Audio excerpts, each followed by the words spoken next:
Поздравляю вас всех с воскресным днем. И сейчас, в эти осенние дни, я хотел вас поговорить об одном дьявольском искушении, которое все чаще и чаще падает на людей.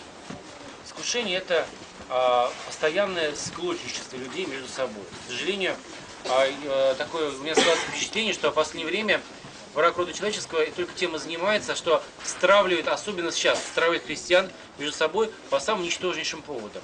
Люди стали действительно какими-то необыкновенно раздраженными и все время постоянно пребывают в каком-то ненормальном, нечеловеческом состоянии души.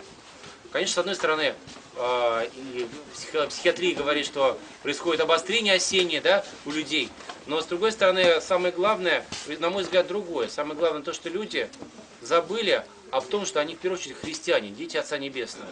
Что мы с вами братья и сестры, потому что мы вышли все из одной крещенской купели, одним Святым Духом помазанные через Святое мира, что мы с вами вкушаем от одной святой чаши. И между тем Господь говорит: блаженны миротворцы, яко те помилованы не будут, яко те сыны Божии нарекутся.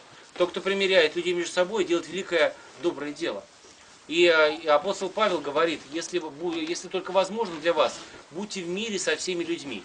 Между тем, православные христиане постоянно, все время, они попадают на такую уловку. А ты в какой партии? Ты к какому относишься направлению? Ты чей? Да?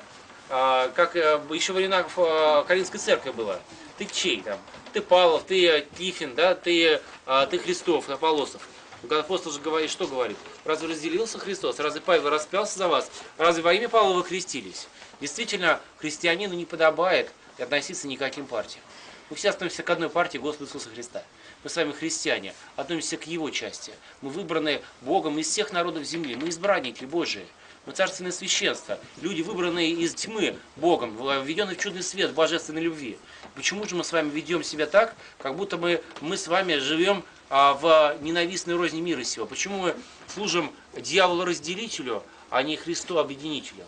Почему мы считаем себя вправе ненавидеть и злобиться, распространять сплетни и скандалить? Почему мы считаем себя вправе каким-то образом непрерывно возмущаться? Такая вещь не угодна Господу. Такая вещь действительно от сатаны, который хочет, разделив христиан, уничтожить мир. Помните, что судьбы и мира, и тех стран, где мы находимся, и России в том числе, зависит не от поведения просто безбожников. Что с них взять? Понимаете, человек находится во тьме, под властью дьявола. Что с него возьмешь? Он естественным образом делится на партии, он ненавидит и злобится. С него и ожидать другого не приходится. Но удивительно другое. Удивительно, что люди часто начинают, вместо того, чтобы помнить об этом величайшем долге нашем, да, о мире, жить в мире между собой, они начинают вносить ненавистную рознь мира сего в Святую Церковь. Что, конечно же, явно выходит из уст дьявола. Именно он вдыхает в нас эту чудовищную злую мысль разделяться между собой. Мы не можем жить так, как живут внешние люди. Как сказал Господь: почему узнать, что вы мои ученики? То, что вы имеете любовь между собой. А если, как говорит апостол, вы друг друга ненавидите, завидуете, обижаете, смотрите, говорит апостол Павел, как бы вы не были сложены друг другом. Действительно, именно так приходится сказать сейчас. Дьявол сейчас хочет разделить христиан, а затем уничтожить уже и все то, что на христианах держится. Ради христиан Бог содержит мир. Ради христиан Господь дает мир народам. Ради христиан Господь, впрочем, и войны наводит.